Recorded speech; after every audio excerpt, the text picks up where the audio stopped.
performance in the second set after dropping set number 2, 25-27. Suddenly, they came back strongly in the third set, dominating the battle in terms of attacks, blocks, and serves, forcing San Sebastian to commit 4 errors. And let's see if UST will now close out this fourth set and get their sixth title, or will San Sebastian replicate what they did in game number 2 and send this match into a decider. If you recall, in the fourth set of game number 2, UST was leading as much as a point, 19-18, and then San Sebastian outscored UST 6-1 in the end and won that set 25-20. Nakitahan natin sila nung bahagyang pagka-celebrate. And even in the fifth set when they were ahead. And eventually San Sebastian took that cue to just play harder and eventually stole that game number 2 of the series. Well done. If San Sebastian is to send this match into a fifth set, Wally has to play extremely well here in the fourth. Oh, she has to let it all hang out. If they're going to shakies later for fun, family, and pizza, for pizza. Gulo mo eh. Hindi ko nasabi tuloy yung pizza na maayos. Ano ba, Sigaw. thin Ewan ko, crust, sigaw thin crust.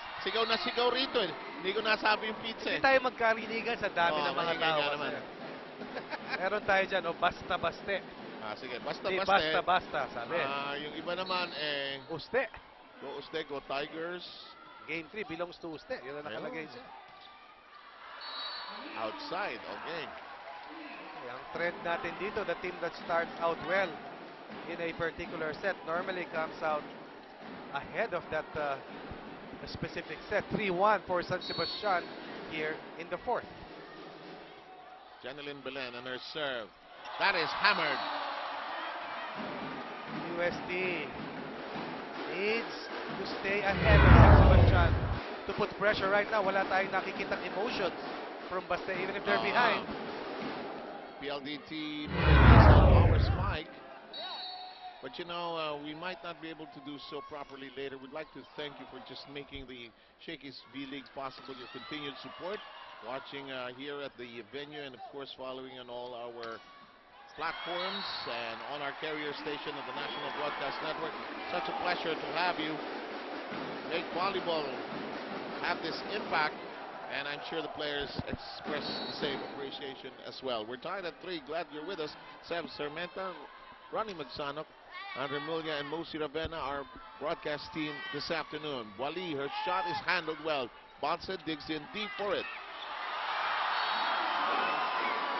Wow. That's all power for Aiza Maiso.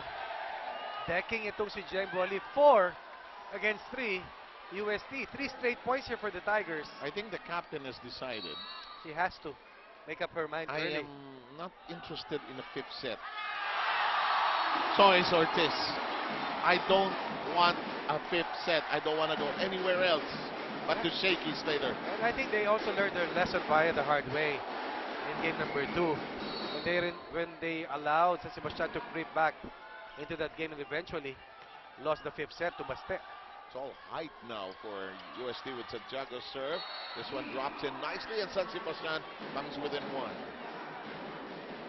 And that Mikasa volleyball being hammered, tossed, manhandled.